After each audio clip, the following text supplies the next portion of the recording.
get out there and save the world. Everybody ready to say goodbye to our solar system? To our galaxy? Here we go.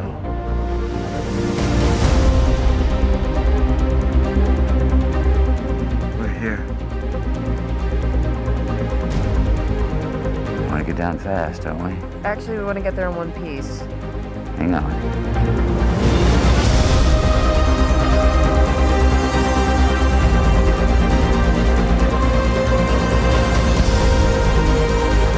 We have a mission. Our mission does not work if the people on Earth are dead by the time we pull it off. Well, we got this far, farther than any human in history. Oh, not far enough. Make it count. Where's the mountains? Those aren't mountains. They're waves.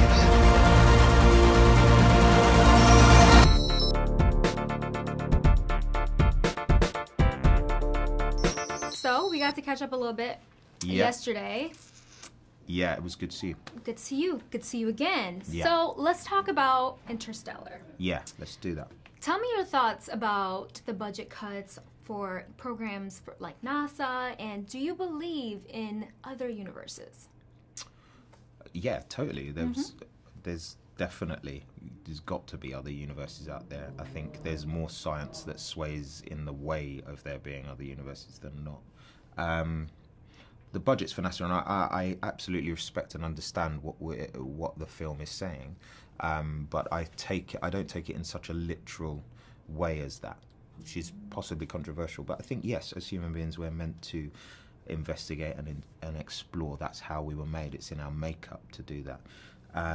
But I look at the other side of the film, the bit that, that starts telling us about how the Earth is now, and or in the world that we set it in. And I think that's interesting to me, commenting on that, and I take that as, well, what are we doing to try and ensure that doesn't happen? Definitely. So there needs to be exploration, because that's in our makeup. But yeah. I believe fundamentally, as human beings, what should be in our makeup as well is taking care of our brothers as well, and sisters, and being their keepers as well as them being ours. And I don't see so much of that at the moment. Definitely.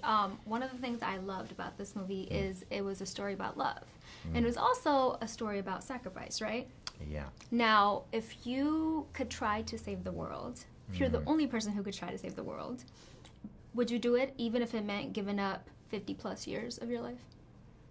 If I could save the world... But you had to give up 50+ years of your life. My instinct is to say yeah. And then when I did that movement, I was like, so that means missing out on my kids growing up? Potential grandkids? That's tough. I mean, I'd sit down and I'd discuss it. I'd say, look, this is what my instinct's telling me to do.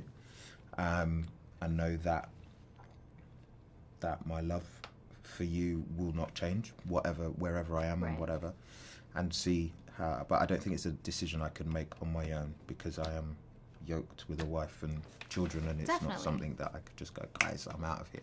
Yeah, definitely. Yeah. Now, you've had so many, great projects with the Dark Knight Rises, Yes. and Cloud Atlas, Yes. now Interstellar. Yes. Tell us, what's the common denominator you look for in picking a role? I look to be challenged. I look for.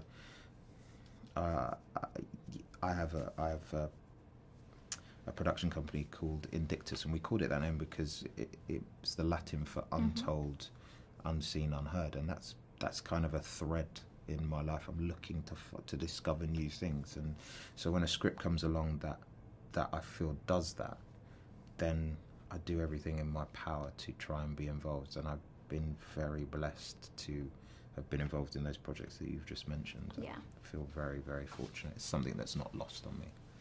Now, let's talk about your relationship with Christopher Nolan, and what does he bring to the table as a director? Leadership, passion, incredible vision, and just like a captaincy of casting incredible talent. And I think there's a theme in the people that he casts. They're all people that are 100% into the project and into the work. Definitely. I think that's the first box you have to tick with him.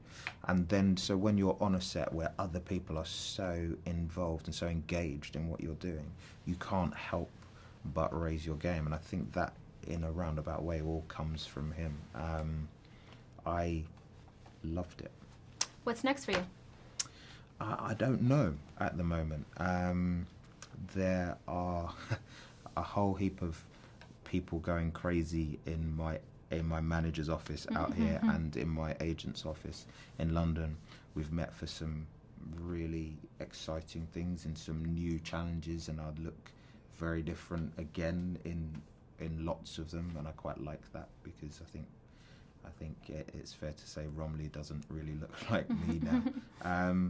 So yeah, I don't know. Watch this space. I think we'll let you know what we do, but there's some potentially very exciting stuff coming. I'm definitely looking forward to it. Bless Thank you so much for your time. What a pleasure. Yeah. Nice meeting you.